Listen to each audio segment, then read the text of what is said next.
태아야, 그건 내가 잃어버리던 날 내 손으로 걸어준 거야. 그만하세요. 제 딸을 2번 잃었습니다. 첫 번째는 30년 전 제 손을 놓쳐서, 두 번째는 일주일 전 딸이 제 손을 뿌리쳐서. 그만하세요. 저는 당신을 모릅니다. 차가운 목소리로 저를 밀어낸 그 여자. 바로 사흘 전까지만 해도 제 포장마차에 앉아 이 냄새가 왜 이렇게 그리울까요? 라며 웃던 바로 그 여자였습니다. 그녀의 목에 걸린 십자가 목걸이. 그건 제가 4살 새아에게 장맛비 쏟아지던 그날 마지막으로 걸어줬던 바로 그 목걸이였는데, 대체 무엇이 우리 사이를 갈라놓은 걸까요? 사연 시작 전 구독과 좋아요. 어디서 보고 계신지 댓글로 남겨주세요. 반갑게 인사드리고 싶어요. 사연 시작합니다. 새벽 4시 반, 알람이 울리기 전에 눈이 떠졌어요. 이젠 알람도 필요 없어요. 몸이 기억하고 있거든요. 67년을 살면서 단 하루도 빠짐없이 이 시간에 일어났으니까요. 이불을 걷어내고 일어나 창문을 열었습니다. 차가운 공기가 얼굴을 스쳤어요. 아직 깜깜한 하늘, 멀리서 들리는 트럭 소리. 이게 내 하루의 시작입니다. 오늘도 또 하루구나. 속으로 중얼거리며 옷을 챙겨 입었어요. 낡은 점퍼, 털모자, 목도리. 겨울은 아니지만 새벽 시장은 늘 춥거든요. 가방을 메고 집을 나섰습니다. 골목을 걸으며 생각했어요. 이 길을 몇 번이나 걸었을까? 수만 번? 아니, 그보다 더 많을 거예요. 동대문 새벽 시장에 도착했을 때 시장은 막 깨어나고 있었어요. 여기저기서 천막이 올라가고 가게 문이 열리고 사람들의 목소리가 들려왔습니다. 내 포장마차는 시장 한쪽 구석에 있어요. 작고 초라하지만 이곳이 내 전부예요. 천막을 걷어 올렸습니다. 묵은 냄새가 확 풍겼어요.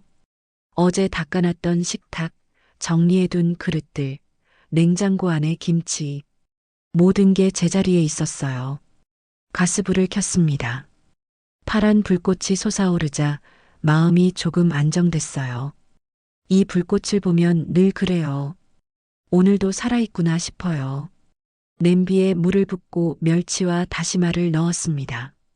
국물이 끓기 시작하면 김치를 썰어 넣고 돼지고기 몇 점 넣고 두부 한 모 잘라 넣고 파 한 줌 썰어 넣습니다. 이게 내 김치찌개예요. 특별한 비법 같은 건 없어요. 그냥 정성껏 끓이면 되는 거예요. 미자 씨, 오늘도 나왔네? 옆 가게 경숙이 인사를 건넸어요. 나는 고개를 끄덕였습니다. 장사 안 하면 나한텐 내일이 없어요. 그래도 나이가 있는데 좀 쉬지 그래. 쉬면 더 힘들어요. 경숙은 쓴웃음을 지으며 자기 가게로 들어갔어요. 나도 다시 냄비 앞에 섰습니다. 김치찌개가 보글보글 끓기 시작했어요. 붉은 국물, 뽀얗게 피어오르는 김, 시큼하면서도 얼큰한 냄새. 이 냄새를 맡으면 마음이 조금 편해져요. 아, 오늘도 살아가는구나 싶거든요. 새벽 5시가 넘자 손님들이 하나둘 찾아왔어요. 단골들이에요. 얼굴은 다 알지만 이름은 잘 몰라요. 그냥 형님, 아저씨, 이모 이렇게 부르죠. 아줌마, 김치찌개 하나요? 네, 금방 드릴게요. 뚝배기에 국물을 퍼담았어요. 밥 한 공기, 김치 몇 점, 단무지 조금. 손님은 후루룩 국물을 마시고는 엄지를 치켜 세웠어요. 역시 여기가 최고야. 맛있게 드세요.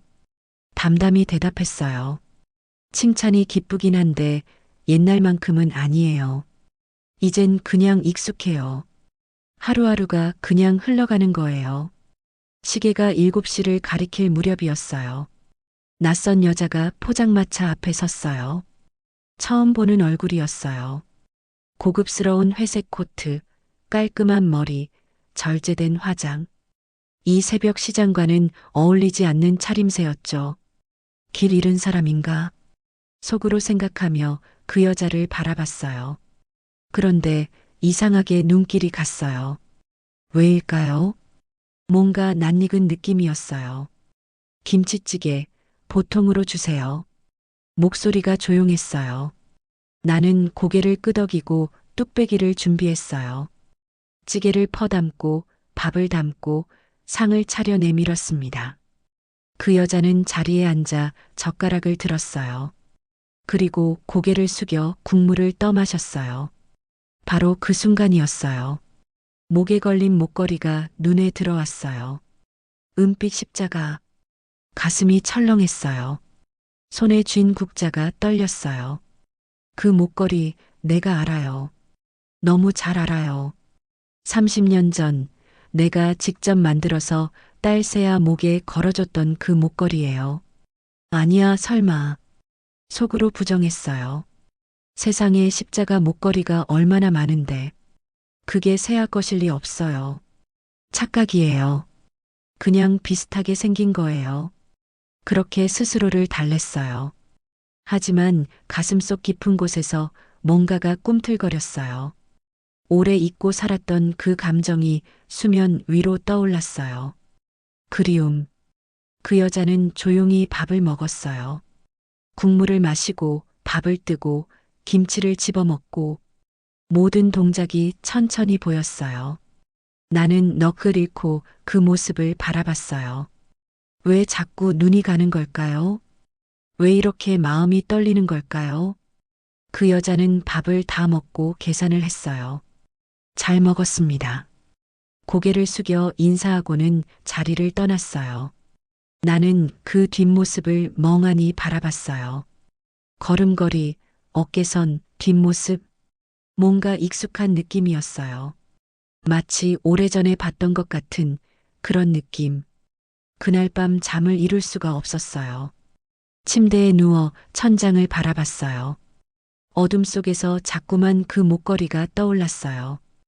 은빛 십자가 가는 체인, 그리고 뒷면에 새겨진 글씨 To my SEAH, from mom. 내가 직접 새긴 글씨예요. 아니야, 착각이야. 스스로를 다독였어요. 30년이나 지났는데 그 목걸이가 멀쩡할 리 없어요. 은은 변색되고 체인은 끊어지고 어디 구석에서 녹슬어 있을 거예요. 그런데 왜 자꾸 마음이 쓰이는 걸까요?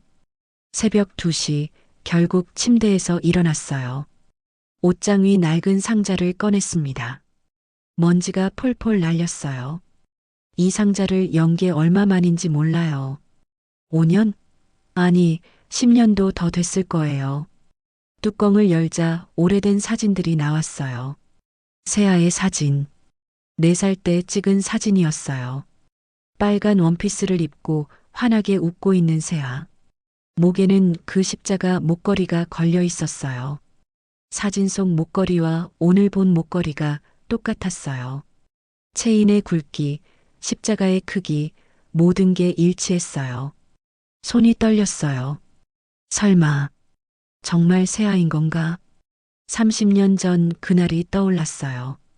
장맛비가 쏟아지던 여름날이었어요. 시장은 사람들로 북적였고 나는 새아의 손을 꼭 잡고 있었어요. 그런데 잠깐, 정말 잠깐 손을 놓쳤어요. 채소를 고르느라 단 몇 초. 그리고 돌아봤을 때 새아는 사라져 있었어요. 새아야, 새아야. 미친 듯이 찾아다녔어요. 시장 구석구석, 골목마다, 가게마다 뒤졌어요. 경찰에 신고했고, 방송에 실종 소식을 냈고, 전단지를 돌렸어요.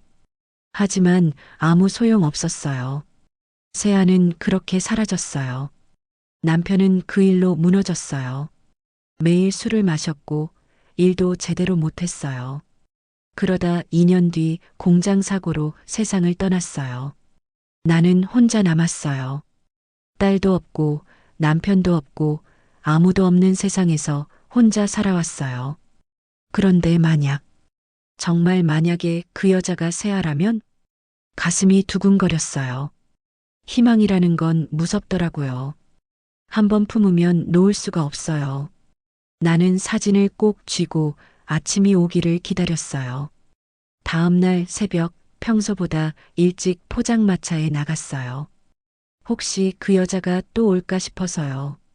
가스불을 켜고 김치찌개를 끓이면서도 입구만 바라봤어요.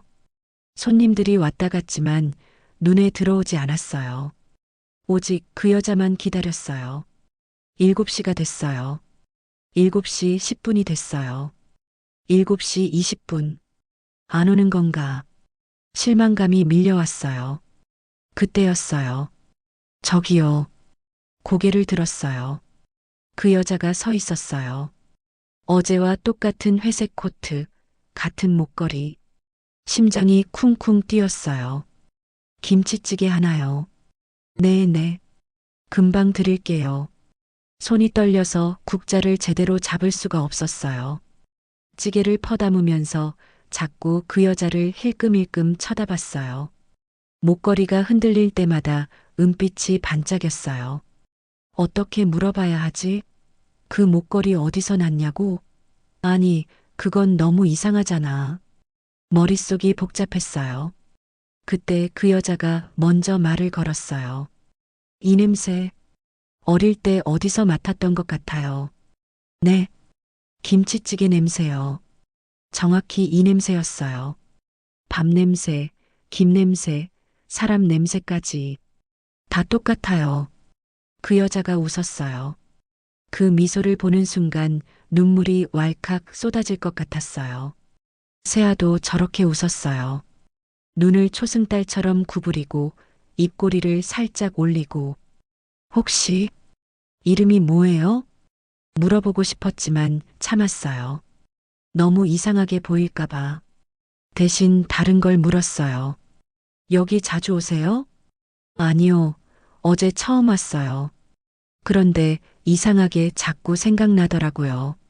이 맛이? 그래요? 네. 마치 오래전에 먹어봤던 것 같은 느낌이에요. 근데 기억이 안 나요. 그 여자는 천천히 밥을 먹었어요. 한 숟가락 한 숟가락 떠먹을 때마다 나는 가슴이 조여왔어요. 물어보고 싶었어요. 너 혹시 세아니? 너 혹시 30년 전에 이 시장에서 잃어버렸던 내 딸이니? 하지만 입이 떨어지지 않았어요. 만약 아니라면? 만약 내가 착각한 거라면? 그냥 비슷한 목걸이를 한 다른 사람이라면? 그 여자는 밥을 다 먹고 자리에서 일어났어요. 계산을 하면서 말했어요. 내일도 올게요. 이 맛이 너무 좋아서요. 네. 언제든 오세요. 그 여자가 돌아서는 순간 나는 용기를 냈어요. 저기요. 네. 그 목걸이. 예쁘네요. 아, 이거요? 그 여자가 목걸이를 만지작거렸어요. 양어머니가 주신 거예요. 제가 어릴 때부터 갖고 있었대요. 양어머니요? 네. 저 원래 입양하거든요. 그 순간 모든 게 멈춘 것 같았어요. 입양아. 입양아라는 말이 귓가에서 맴돌았어요. 그 여자가 떠난 뒤에도 한참 동안 그 자리에 서 있었어요. 손님들이 주문을 했지만 제대로 듣지 못했어요. 머릿속이 하얘졌어요. 입양아. 그럼 정말 새아일 수도 있는 거잖아. 가슴이 두근거렸어요. 30년 동안 꺼져 있던 희망이 다시 타올랐어요. 하지만 동시에 두려웠어요. 만약 진짜 새아라면 그동안 어떻게 살았을까? 나를 원망하진 않을까? 왜 나를 잃어버렸냐고, 왜 찾지 못했냐고 따지진 않을까? 그날 장사를 마치고 집에 돌아왔을 때 몸이 천근만근이었어요. 소파에 주저앉아 또 그 낡은 상자를 꺼냈어요. 새아의 사진을 한 장 한 장 들여다봤어요. 갓난아기 때 사진, 돌잔치 사진, 새돌 사진, 4살 때 사진. 마지막 사진이었어요. 사진 속 새아가 웃고 있었어요. 목에 걸린 십자가 목걸이가 햇빛에 반짝이고 있었어요. 나는 사진을 가슴에 꼭 안았어요. 눈물이 주르륵 흘러내렸어요. 제발, 제발 내가 맞기를. 다음 날도 그 다음 날도 그 여자는 왔어요. 매일 아침 7시쯤 어김없이 포장마차 앞에 나타났어요. 김치찌개를 시키고 조용히 밥을 먹고 계산하고 떠났어요. 나는 그 모습을 지켜보면서 조금씩 확신이 들었어요. 걸음걸이가 새와 같았어요. 밥 먹는 습관도, 국물 마시는 방식도, 심지어 젓가락 쥐는 법까지. 어쩌면 이렇게 닮을 수가 있을까요? 아니, 닮은 게 아니에요. 그 여자가 새아인 거예요. 나는 점점 더 확신했어요. 사흘째 되던 날 그 여자가 밥을 먹다가 말을 걸었어요. 사장님, 혹시 여기서 오래 장사하셨어요? 네. 거의 40년 됐어요. 그럼 이 시장을 정말 잘 아시겠네요. 뭐, 그렇죠.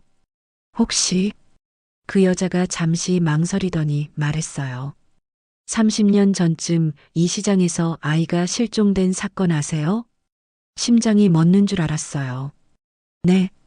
제가 최근에 알게 됐어요. 양어머니가 저를 입양하기 전에 이 시장 근처에서 저를 발견했대요. 그래서 혹시 그때 실종 사건이 있었는지. 손에 쥔 국자가 바닥에 떨어졌어요. 쨍그랑 소리가 포장마차 안에 울렸어요. 괜찮으세요? 아, 네. 미끄러져서 국자를 주우면서 손이 덜덜 떨렸어요. 그 여자가 나를 빤히 쳐다봤어요. 사장님, 얼굴이 안 좋으신데. 아니에요, 괜찮아요. 거짓말이었어요. 괜찮을 리가 없었어요. 그 여자가 실종된 아이에 대해 묻다니. 그럼 정말 세아가 맞는 건가요? 아니면 다른 실종 아이인 건가요? 그런 사건 있었어요? 그 여자가 다시 물었어요. 나는 입술을 깨물었어요. 말해야 할까요? 지금 당장 말해야 할까요? 글쎄요. 워낙 오래전 일이라. 결국 얼버무렸어요. 용기가 없었어요. 만약 내가 착각한 거라면?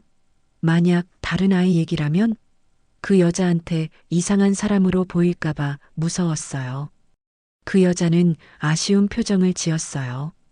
그렇군요. 제가 너무 오래된 걸 물어봤나 봐요. 미안해요. 도움이 못 돼서. 아니에요. 괜찮아요. 그 여자는 밥을 다 먹고 자리에서 일어났어요. 계산을 하려는데 주머니를 뒤적거리더니 당황한 표정을 지었어요. 어머, 지갑을. 괜찮아요. 다음에 주세요. 아니에요. 제가 지금 가서. 괜찮다니까요. 내일 오시면 그때 주세요. 그 여자는 미안해하면서 고개를 숙였어요. 그리고 급히 자리를 떠났어요. 서둘러 가는 모습이 왠지 불안해 보였어요. 나는 그 자리에 멍하니 서 있었어요. 가슴속이 뒤죽박죽이었어요. 기쁨과 두려움, 희망과 불안이 뒤섞여 있었어요. 이제 어떻게 해야 하지? 그날 밤 TV를 켰어요. 저녁 뉴스가 나오고 있었어요. 별로 관심 없이 보고 있는데 갑자기 화면이 바뀌었어요. 요즘 주목받는 젊은 CEO가 있습니다. 의류 스타트업 세빈 컴퍼니를 이끄는 윤세빈 대표인데요. 화면에 그 여자가 나왔어요. 숨이 멎었어요. 윤세빈. 그 여자의 이름이었어요. 화면 속에서 그 여자는 환하게 웃고 있었어요. 깔끔한 정장을 입고 자신감 넘치는 표정으로 인터뷰를 하고 있었어요. 저를 키워주신 양어머니 덕분에 이 자리에 섰습니다. 제게 사랑과 교육을 아끼지 않으셨죠. 언제나 감사한 마음입니다. 양어머니.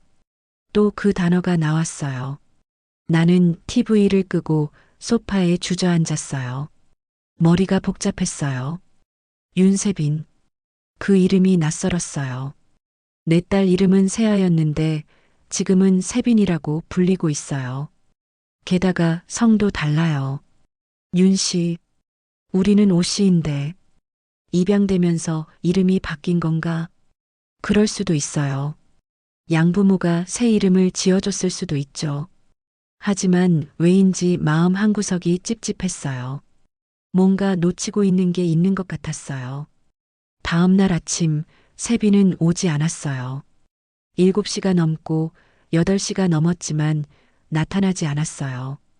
혹시 어제 지갑 때문에 미안해서 안 오는 건가 싶었어요. 아니면 바빠서일 수도 있고요. 그래도 마음이 불안했어요. 내일은 오겠지. 스스로를 다독이며 하루를 보냈어요. 하지만 그 다음 날도 세빈은 나타나지 않았어요. 일주일이 지났어요. 아무 연락도 없었어요. 불안이 커졌어요. 일주일 내내 세빈을 기다렸어요. 매일 아침 7시가 되면 입구만 쳐다봤어요. 손님들이 와도 제대로 보이지 않았어요. 오직 세빈만 기다렸어요. 하지만 그녀는 나타나지 않았어요. 왜 안 오는 걸까? 밤마다 이 생각뿐이었어요. 혹시 내가 뭘 잘못한 걸까? 너무 이상하게 쳐다봐서 불편했던 걸까? 아니면 정말 그냥 바빠서일까? 열흘째 되던 날 경숙이 신문을 들고 왔어요. 미자 씨, 이거 봤어? 뭔데요? 이 사람, 여기 왔던 그 여자 아니야? 신문에 세빈의 사진이 크게 실려 있었어요. 기사 제목은 이랬어요. 세빈 컴퍼니 윤세빈 대표 친생부모 찾기 나서. 손이 떨렸어요. 기사를 읽었어요. 의류 스타트업 세빈 컴퍼니의 윤세빈 대표가 최근 친생부모를 찾기 위한 활동을 시작했다. 윤 대표는 어릴 적 입양된 것으로 알려졌으며 최근 양부모로부터 자신이 서울 동대문 시장 근처에서 발견됐다는 사실을 전해 들었다고 밝혔다. 윤 대표는 뿌리를 찾고 싶다며 유전자 검사 등을 통해 친부모를 찾을 계획이라고 전했다. 신문을 쥔 손이 덜덜 떨렸어요. 세빈이 친부모를 찾고 있어요. 그럼 나한테 와야 하는 거 아니에요? 왜 신문에 이런 기사를 내고 있는 거죠? 미자 씨, 괜찮아? 얼굴이 하얘졌는데. 아니에요. 괜찮아요. 거짓말이었어요. 괜찮을 리가 없었어요. 머릿속이 복잡했어요. 어떻게 해야 할까요? 신문사에 연락해야 할까요? 아니면 그 회사로 찾아가야 할까요? 그날 장사를 일찍 마치고 집으로 돌아왔어요. 상자를 꺼내 세아의 사진을 다시 봤어요. 그리고 결심했어요. 내일 찾아가야겠어. 잠을 설쳤어요. 뒤척이다가 새벽 3시에 일어나 옷을 갈아입었어요. 가장 깨끗한 옷을 골랐어요. 낡았지만 정성껏 다려뒀던 블라우스와 검은색 바지. 거울을 봤어요. 주름진 얼굴, 굽은 허리, 거친 손. 부끄러웠어요. 딸이 날 알아볼까? 아니, 그보다 날 엄마로 인정해 줄까요? 지금 세빈은 성공한 사업가예요. 텔레비전에도 나오고 신문에도 나오는 사람이에요. 그런 사람의 엄마가 새벽 시장 포장마차 주인이라니 실망하진 않을까요? 하지만 가야 했어요. 30년을 기다렸어요. 이제 더는 미룰 수 없었어요. 아침 9시 광화문 빌딩 앞에 섰어요. 유리로 된 높은 건물이 하늘을 찔렀어요. 입구로 들어가려는데 경비원이 막았어요. 어디 오셨습니까? 저 윤세빈 대표님을 만나러. 예약 있으십니까? 아니요. 그런데 꼭 만나야 해서. 예약 없으면 면담 불가합니다. 제발이요. 중요한 일이에요. 죄송합니다. 규정상 안 됩니다. 경비원은 단호했어요. 나는 로비 계단에 주저앉았어요. 어떻게 해야 할까요? 여기서 이렇게 앉아 있으면 세빈을 만날 수 있을까요? 1시간이 지났어요. 2시간이 지났어요. 다리가 저렸지만 일어나지 않았어요. 사람들이 지나가면서 나를 힐끔거렸어요. 이상한 사람 보듯 쳐다봤어요. 부끄러웠지만 참았어요. 조금만 더 기다리면. 오후 2시쯤이었어요. 검은색 차량이 건물 앞에 멈췄어요. 차문이 열리고 세빈이 내렸어요. 깔끔한 정장, 단정한 머리, 목에는 여전히 그 십자가 목걸이. 세빈 씨, 나도 모르게 소리쳤어요. 세빈이 고개를 돌렸어요. 우리 눈이 마주쳤어요. 세빈의 눈이 커졌어요. 사장님? 잠깐만요, 할 말이 있어요. 나는 다급히 일어났어요. 주머니에서 작은 봉투를 꺼냈어요. 그 안에 세아의 사진과 목걸이, 사진이 들어 있었어요. 이것 좀 봐주세요. 세빈이 천천히 다가왔어요. 봉투를 받아들고 사진을 꺼냈어요. 세아의 사진을 보는 순간 세빈의 얼굴이 굳었어요. 이건 이 아이가 내 딸이에요. 30년 전에 잃어버렸어요. 이 시장에서 세빈의 손이 떨렸어요. 그리고 이 목걸이. 당신이 지금 하고 있는 그 목걸이예요. 내가 세아한테 걸어준 거예요. 세빈이 목걸이를 만졌어요. 입술이 파르르 떨렸어요. 사장님, 이게 무슨... 당신이 세아예요. 내 딸이에요. 말을 하고 나니 눈물이 왈칵 쏟아졌어요. 참고 참았던 눈물이 한꺼번에 터져 나왔어요. 30년 동안 찾았어요. 미안해요, 세아야. 손 놓쳐서 미안해요. 세빈은 몇 걸음 뒤로 물러섰어요. 얼굴이 창백해졌어요. 아니에요. 이건 그 목걸이 뒤에 글씨 새겨져 있을 거예요. 사랑하는 내 세아에게 엄마가. 확인해봐요. 세빈이 목걸이를 벗었어요. 뒤집어서 봤어요. 희미하게 새겨진 글씨가 보였어요. 세빈의 눈이 커졌어요. 이게 정말 당신이 내 딸이에요, 세아야. 나는 세빈을 끌어안으려 했어요. 하지만 세빈이 손을 내밀어 막았어요. 잠깐만요. 잠깐만요. 세빈의 목소리가 떨렸어요. 저는 양어머니가 있어요. 저를 키워주신 분이 계시다고요. 알아요. 하지만 난 당신을 낳은 엄마예요. 그만하세요. 세빈이 소리쳤어요. 주변 사람들이 쳐다봤어요. 세빈은 사진을 내 손에 도로 쥐어줬어요. 저는 확신할 수 없어요. 목걸이가 비슷하다고 해서 제가 당신 딸이란 증거는 없잖아요. 하지만 죄송해요. 저 바빠요. 세빈은 돌아서서 건물 안으로 들어갔어요. 나는 그 자리에 멍하니 서 있었어요. 손에 쥔 사진이 바람에 흔들렸어요. 왜 날 밀어내는 거야? 그날 밤 집에 돌아와 소파에 주저앉았어요.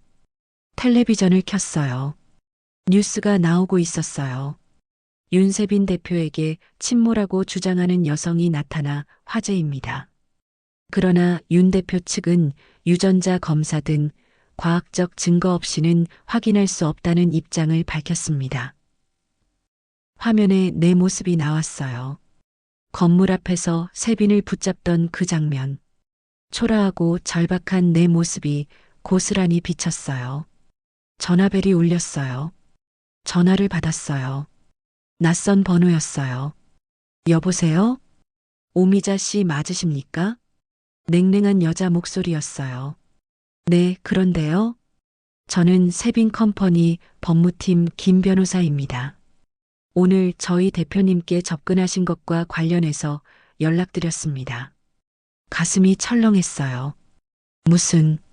앞으로 저희 대표님께 연락하거나 회사에 방문하시면 법적 조치를 취하겠습니다. 명예훼손과 업무방해로 고소할 수 있으니 조심하십시오. 잠깐만요. 저는 그냥 경고 말씀드립니다. 좋은 밤 되십시오. 뚝. 전화가 끊겼어요. 손에서 전화기가 떨어질 뻔했어요. 다리에 힘이 풀렸어요. 바닥에 주저앉았어요. 법적 조치, 고소, 머리가 하얘졌어요. 내가 뭘 잘못한 거죠? 내 딸을 찾으려 했을 뿐인데, 30년 만에 만난 내 딸한테 다가가려 했을 뿐인데, 왜 이렇게 되는 거죠?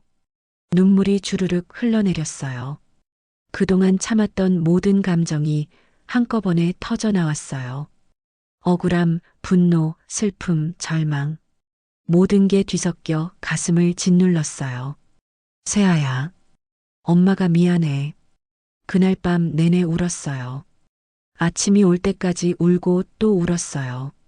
다음 날 포장마차에 나가지 못했어요. 몸을 일으킬 수가 없었어요. 온몸에 힘이 하나도 없었어요. 그냥 침대에 누워 천장을 바라봤어요. 경숙이 전화를 걸어왔어요. 미자 씨, 어디야? 오늘 장사 안 해? 몸이 안 좋아서요. 많이 아파? 병원 가봐야 하는 거 아니야? 괜찮아요. 그냥 좀 쉴게요. 그래. 무리하지 마. 전화를 끊고 다시 눈을 감았어요. 그런데 잠이 오지 않았어요. 머릿속에 세빈의 얼굴이 계속 떠올랐어요. 차갑게 나를 밀어내던 그 표정, 경비원을 부르던 그 순간, 내가 정말 착각한 걸까? 의심이 들기 시작했어요. 목걸이가 비슷하다고 해서 세빈이 세아라는 보장은 없어요. 30년이나 지났는데 어떻게 확신할 수 있어요? 혹시 내가 너무 간절해서 보고 싶은 것만 본 건 아닐까요? 사흘째 되던 날 경숙이 직접 집에 찾아왔어요. 미자 씨, 문 좀 열어봐. 문을 열자 경숙이 국그릇을 들고 서 있었어요. 이게 뭐야? 완전히 초췌해졌잖아. 괜찮아요. 무슨 일 있어? 나한테 말해봐. 아무 일도 없어요. 경숙은 한숨을 쉬며 부엌으로 들어갔어요. 국을 데우고 밥을 차려놓고 나를 식탁에 앉혔어요. 먹어. 이러다 큰일 나겠어. 식욕이 없어요. 그래도 먹어야지. 안 먹으면 어떡해. 경숙의 성화에 못 이겨 숟가락을 들었어요. 국물을 한 모금 떠 마셨어요. 따뜻했어요. 그 따뜻함이 가슴으로 퍼졌어요. 그러자 또 눈물이 났어요. 왜 울어? 대체 무슨 일이야? 경수가 처음으로 입을 열었어요. 내 딸, 찾은 것 같았어. 뭐? 그 여자, 포장마차에 왔던 그 여자 말이야. 세빈이라는 사람. 그 사람이 새아인 것 같았어. 경숙의 눈이 커졌어요. 진짜? 목걸이가 똑같았어. 내가 세아한테 걸어줬던 그 목걸이. 그런데 날 밀어냈어. 증거가 없다고, 확신할 수 없다고. 심지어 변호사까지 보내서 경고했어. 다시는 연락하지 말라고. 경숙은 한숨을 쉬었어요. 미자야, 혹시 내가 착각한 거 아니야? 목걸이가 비슷한 거랑 그 사람이 세아인 건 다른 문제잖아. 나도 알아. 나도 그럴 수도 있다고 생각해. 하지만 목소리가 떨렸어요. 하지만 내 가슴이 그렇게 말하는데 어떡해. 그 사람을 보면 심장이 뛰고 눈물이 나고 그리운 거야. 이게 착각일 수가 있어?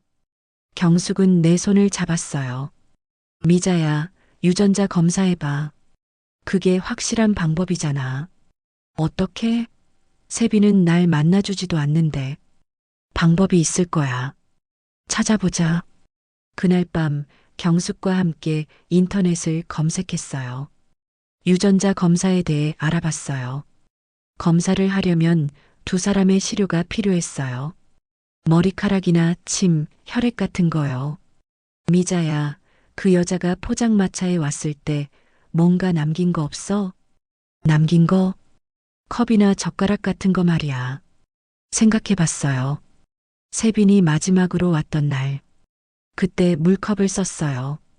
그리고 그 컵을. 있어. 뭐가?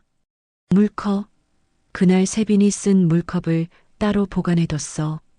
왠지 모르게 버릴 수가 없어서. 진짜? 어디 있어? 포장마차에.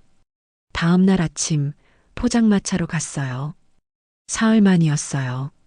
천막을 열자 묵은 냄새가 확 풍겼어요.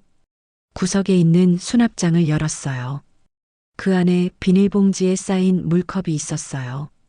손이 떨렸어요. 이 컵에 세빈의 흔적이 남아 있어요. 입술이 닿았던 자리, 손가락이 닿았던 자리. 이걸로 검사를 할 수 있을 거예요. 경숙과 함께 유전자 검사센터를 찾아갔어요. 접수를 하고 내 시료도 채취했어요. 직원이 물컵을 받아들며 말했어요. 컵에 남은 침으로 검사가 가능하긴 한데 시간이 좀 지나서 정확도가 떨어질 수 있습니다. 그래도 해주세요. 제발. 결과는 일주일 후에 나옵니다. 일주일. 긴 시간이었어요.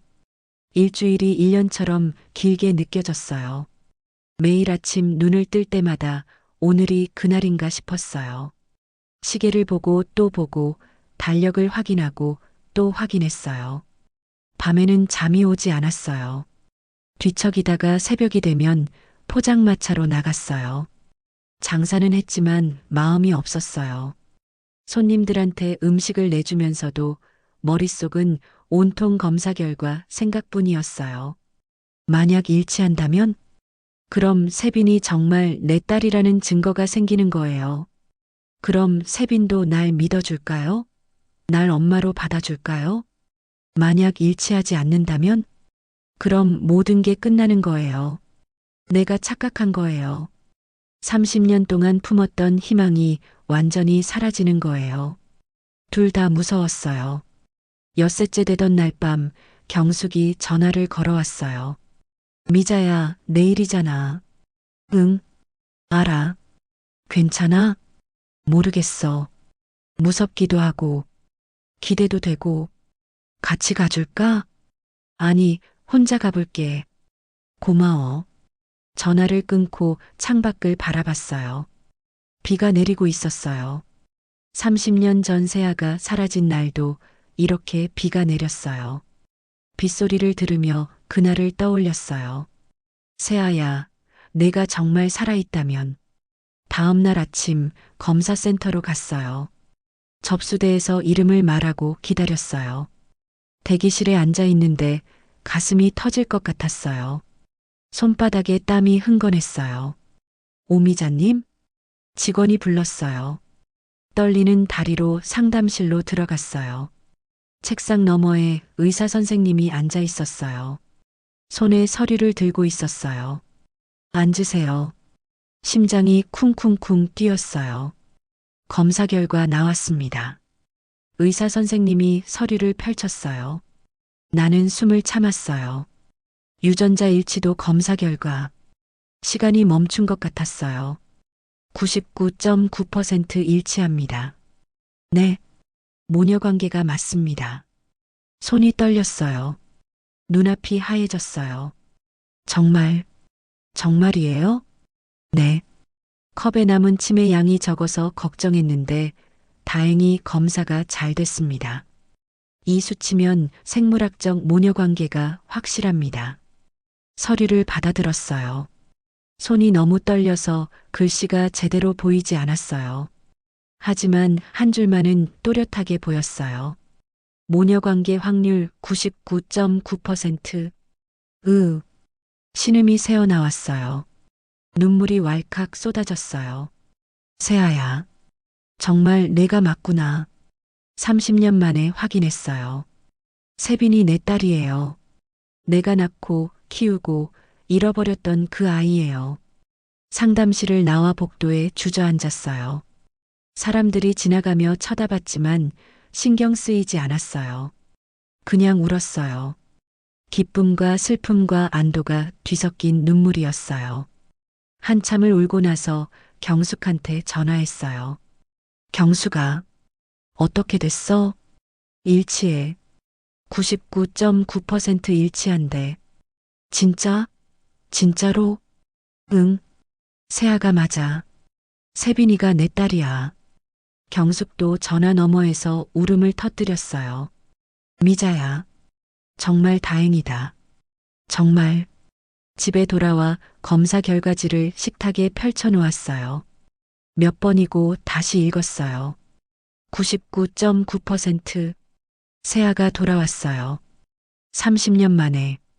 이제 세빈한테 보여줘야 해. 증거가 생겼어요. 이제 세빈도 믿어줄 거예요. 날 밀어낼 수 없을 거예요. 그런데 어떻게 전해야 할까요? 회사로 찾아가면 또 경비원이 막을 거예요. 변호사가 경고했던 게 생각났어요. 법적 조치, 고소. 편지를 보낼까? 아니에요. 편지는 읽지 않을 수도 있어요. 직접 만나야 해요. 얼굴을 보고 이 결과지를 보여주고 내 딸이라는 걸 알려줘야 해요. 며칠을 고민했어요. 그러다 신문에서 기사를 봤어요. 세빈이 다음 주에 패션쇼를 연다는 내용이었어요. 장소는 예술의 전당. 누구나 입장할 수 있는 공개 행사였어요. 그때 가야겠어. 패션쇼 당일 옷을 차려입었어요. 가장 깨끗한 옷을 골랐어요. 머리도 단정하게 빗었어요. 거울을 보니 여전히 초라했지만 어쩔 수 없었어요. 검사 결과지를 가방에 넣고 집을 나섰어요. 예술의 전당은 사람들로 붐볐어요. 기자들, 바이어들, 패션 관계자들. 화려한 사람들 사이에서 나는 완전히 튀었어요. 하지만 신경 쓰지 않았어요. 오직 세빈만 생각했어요. 쇼가 시작됐어요. 조명이 꺼지고 음악이 흘렀어요. 모델들이 나와 옷을 선보였어요. 화려한 드레스, 세련된 재킷, 우아한 코트. 관객들이 박수를 쳤어요. 마지막에 세빈이 무대에 올랐어요. 하얀 드레스를 입고 환하게 웃고 있었어요. 목에는 여전히 그 십자가 목걸이가 걸려 있었어요. 관객들이 기립박수를 보냈어요. 나도 일어났어요. 박수를 치면서 눈물이 났어요. 저게 내 딸이에요. 저렇게 빛나는 사람으로 자랐어요. 쇼가 끝나고 리셉션이 시작됐어요. 세빈이 사람들과 인사를 나누고 있었어요. 나는 뒤에서 기다렸어요. 사람들이 하나둘 떠나기를 기다렸어요. 1시간쯤 지났을까요? 사람들이 많이 줄었어요. 세빈이 스태프들과 이야기하고 있었어요. 나는 용기를 내어 다가갔어요. 세빈 씨. 세빈이 돌아봤어요. 나를 보자 얼굴이 굳었어요. 사장님, 여긴 어떻게 할 말이 있어요. 이미 말씀드렸잖아요. 연락하지 말라고. 이것 좀 봐요. 가방에서 검사 결과지를 꺼냈어요. 세빈 앞에 내밀었어요. 유전자 검사예요. 우리 둘이. 세빈의 눈이 커졌어요. 뭐라고요? 99.9% 일치해요. 당신이 내 딸이라는 증거예요. 세빈이 서류를 받아들었어요. 손이 떨렸어요. 서류를 읽는 세빈의 얼굴이 점점 창백해졌어요. 이게 무슨, 세아야. 넌 내 딸이야. 그때였어요. 세빈아. 뒤에서 나이 든 여자의 목소리가 들렸어요. 고개를 돌렸어요. 60대쯤 되어 보이는 여자가 서 있었어요. 단정한 옷차림, 우아한 자세, 그리고 세빈을 바라보는 따뜻한 눈빛. 어머니. 세빈이 작은 목소리로 말했어요. 그 여자가 양어머니였어요. 양어머니가 천천히 다가왔어요. 나를 보더니 고개를 숙였어요. 처음 뵙겠습니다. 저는 세빈이를 키운 윤정숙입니다. 저는 알고 있어요. 오미자 씨시죠? 세빈이한테 들었어요. 양어머니는 세빈의 손을 잡았어요. 세빈아, 이제 말해야 할 것 같구나. 어머니, 미안해. 엄마가 너한테 거짓말했어. 세빈의 얼굴이 일그러졌어요. 무슨 말씀이세요? 양어머니는 깊은 한숨을 쉬었어요. 그리고 나를 바라보며 말했어요. 30년 전 그날, 저도 그 시장에 있었어요. 심장이 쿵 내려앉았어요. 장맛비가 쏟아지던 날이었죠. 저는 그때 아이를 낳을 수 없는 몸이었어요. 남편과 아이를 간절히 원했지만 의사는 불가능하다고 했어요. 양어머니의 목소리가 떨렸어요. 그날 시장을 지나가는데 비를 맞으며 울고 있는 아이가 보였어요. 너무 어리고 너무 무서워 보였어요. 주변을 둘러봤지만 보호자가 보이지 않았어요. 그래서 데려왔어요. 처음엔 정말 경찰에 신고하려고 했어요. 하지만 며칠이 지나고 일주일이 지나고 그 아이 없이는 살 수 없다는 걸 깨달았어요. 세빈이 비틀거렸어요. 내가 얼른 세빈을 붙잡았어요. 세빈아, 어머니, 그럼 저는 넌 유괴된 거야, 세빈아. 양어머니가 울음을 터뜨렸어요. 미안해. 정말 미안해. 엄마가 이기적이었어. 너를 돌려보내야 했는데 너무 사랑해서 보낼 수가 없었어. 세빈은 그 자리에 주저앉았어요. 온몸이 떨렸어요. 나도 바닥에 무릎을 꿇었어요. 세아야. 세빈이 나를 봤어요. 눈에 눈물이 가득했어요. 제 이름이 세아였어요? 응. 오세아. 내가 내 딸이야. 30년 동안 찾았어.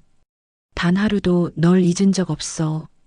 세빈이 목걸이를 만졌어요. 그 십자가 목걸이. 이게 엄마가 준 거였어요? 응. 내가 3살 때 줬어. 우리 세아가 건강하게 자라라고. 세빈의 눈에서 눈물이 주르륵 흘러내렸어요. 기억이 조금씩 나는 것 같아요. 빗소리, 따뜻한 손, 김치찌개 냄새. 그래. 그날 우리 김치찌개 먹었었지. 내가 너무 맛있다고 했어. 세빈이 내 품에 안겼어요. 30년 만에 안아보는 내 딸. 너무 컸고 너무 달랐지만 가슴이 알아봤어요. 이게 내 딸이라는 걸. 엄마. 세빈이 울먹였어요. 나도 세빈을 꼭 안고 울었어요. 30년 동안 참았던 눈물이 한꺼번에 쏟아졌어요. 양어머니도 울고 있었어요. 미안해요, 오미자 씨. 정말 미안해요. 나는 양어머니를 바라봤어요. 미워해야 할까요? 분노해야 할까요? 하지만 이상하게도 그런 감정은 들지 않았어요. 고맙습니다. 네, 세아를 이렇게 훌륭하게 키워주셔서요. 양어머니가 고개를 저었어요. 제가 무슨 자격으로? 아니에요. 당신이 키우지 않았으면 세아는 어떻게 됐을지 몰라요. 당신이 사랑으로 키워줬잖아요. 세빈이 우리 둘을 번갈아 봤어요. 엄마, 어머니, 둘 다 세빈의 엄마였어요. 한 사람은 낳아준 엄마, 한 사람은 키워준 엄마. 이제 어떻게 해야 해요? 세빈이 물었어요. 나는 세빈의 손을 잡았어요. 천천히 가면 돼. 30년을 기다렸는데 조금 더 기다릴 수 있어. 엄마, 넌 이미 가족이 있잖아. 그분들을 떠날 필요 없어. 그냥 가끔 포장마차에 와줘. 김치찌개 먹으러. 세빈이 울면서 웃었어요. 네, 매일 갈게요. 한 달 후, 포장마차에 세빈이 왔어요. 이번엔 양어머니와 함께였어요. 어서 오세요. 사장님 아니, 어머님. 세빈이 환하게 웃었어요. 이제 나를 어머님이라고 불러요. 양어머니는 엄마, 나는 어머님. 그것만으로도 충분했어요. 오늘은 뭐 드릴까요? 김치찌개요. 그 맛이 너무 그리웠어요. 김치찌개를 끓이는 동안 셋이서 이런저런 이야기를 나눴어요. 세빈의 어린 시절 이야기, 내가 세아를 키우던 시절 이야기. 30년의 공백을 조금씩 메워갔어요. 어머님, 이거 드세요. 세빈이 국물을 떠서 내 앞에 내밀었어요. 나는 그 국물을 받아 마셨어요. 따뜻했어요. 맛있어요? 응. 우리 세아가 떠준 건 뭐든 맛있어. 세빈이 수줍게 웃었어요. 그 미소를 보니 30년 전 4살 세아가 떠올랐어요. 그때처럼 눈을 초승달 모양으로 구부리고 입꼬리를 살짝 올리고 어머님, 다음 주에 집에 초대하고 싶어요. 아버지도 만나고 싶으시죠? 아버지, 양아버지요. 돌아가셨지만 그분 사진이라도 보여드리고 싶어요. 그래, 고마워. 해가 지고 포장마차에 불이 켜졌어요. 김치찌개 냄새가 골목에 퍼졌어요. 이 냄새, 이 공간, 이 순간, 모든 게 소중했어요. 경숙이 옆 가게에서 고개를 내밀었어요. 미자 씨, 오늘 손님 많네? 응, 우리 딸이 왔어. 딸, 응, 30년 만에 돌아온 우리 딸. 경숙이 환하게 웃었어요. 세빈에게 손을 흔들었어요. 세빈도 웃으며 인사했어요. 밤이 깊어갔어요. 하나둘 손님들이 떠나고 시장이 조용해졌어요. 세빈과 양어머니도 일어났어요. 어머님, 내일 또 올게요. 그래. 조심히 가. 사랑해요, 어머님. 그 말에 가슴이 뭉클했어요. 나도 사랑해, 세아야. 세빈이 포장마차를 나가면서 뒤돌아봤어요. 손을 흔들었어요. 나도 손을 흔들었어요. 세빈이 사라진 뒤 혼자 포장마차에 앉았어요. 빈 그릇들을 치우고 테이블을 닦고 천막을 정리했어요. 모든 게 평소와 똑같았지만 마음만은 달랐어요. 세아가 돌아왔어. 30년 동안 비어있던 마음 한구석이 채워졌어요. 아직 완전하지는 않아요. 아직 많이 서먹하고 어색하고 조심스러워요. 하지만 괜찮아요. 천천히 가면 돼요. 가스불을 끄고 포장마차 문을 닫았어요. 골목을 걸으며 하늘을 올려다봤어요. 별이 빛나고 있었어요. 여보, 우리 새아 찾았어. 이제 마음 놓아도 돼. 바람이 불었어요. 남편의 대답 같았어요. 집으로 돌아가는 발걸음이 가벼웠어요. 67년을 살면서 처음으로 느끼는 평화였어요. 내일도 포장마차를 열 거예요. 김치찌개를 끓이고 손님을 맞고 하루를 보낼 거예요. 그리고 어느 날 새아가 또 올 거예요. 따뜻한 국물을 나누며 조금씩 가까워질 거예요. 그걸로 충분해요. 새벽의 김치찌개 냄새처럼 우리의 이야기도 계속될 거예요. 여러분이라면 어떻게 하셨을까요? 여러분의 생각을 꼭 댓글로 남겨주세요. 구독과 좋아요, 그 한 번의 클릭이 저희에게 큰 힘이 됩니다. 함께 해주셔서 감사합니다.